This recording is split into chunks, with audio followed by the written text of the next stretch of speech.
I'm Tania Lupoli, and I'm an associate professor in the Department of Chemistry at New York University, or NYU, and I'm a 2021 Beckman Young investigator. Okay, I want to start by just talking a little bit about the impact that Arnold Beckman has had on my life as a scientist.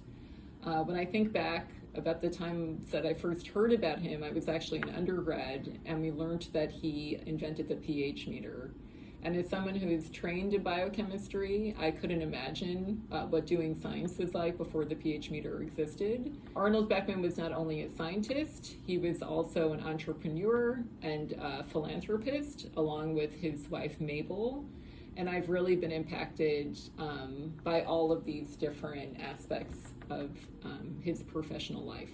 I was really lucky to first be impacted by the Arnold and Mabel Beckman Foundation as a Beckman Scholar. I remember the first annual conference that I went to in Irvine, California. I remember landing in California and going to the symposium and hearing about the science that a lot of the mentors were doing in their laboratories, and that really encouraged me to pursue a career in science. As a faculty member now and a mentor, I've really lived by the 7 rules of success that the Arnold and Mabel Beckman Foundation sends out to us actually when we get the BYI award.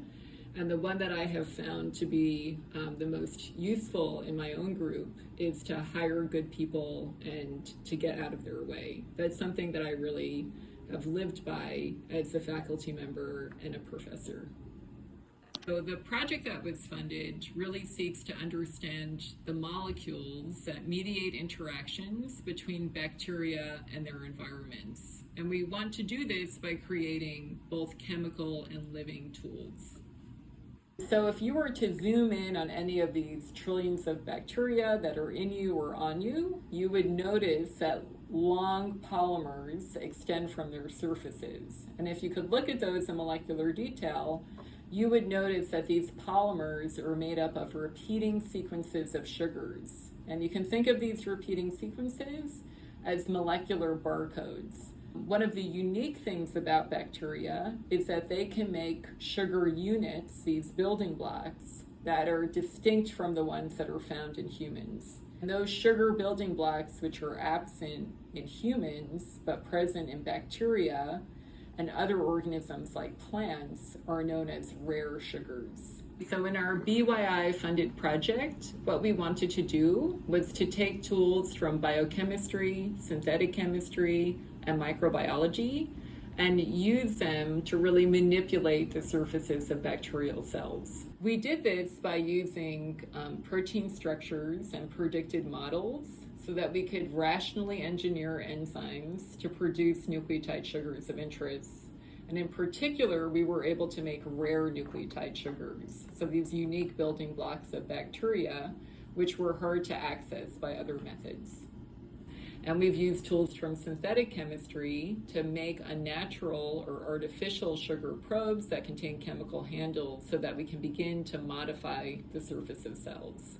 Okay, so I'd just like to walk you through the lab so you can hear from some of the people that were funded by the BYI Award who were working on the modification of bacterial cell surfaces. So I have synthesized artificial rare sugar probes for biochemical incorporation into carbohydrates to test the hypothesis that non-human sugars can be incorporated into non-native bacterial or human cells by cellular machinery.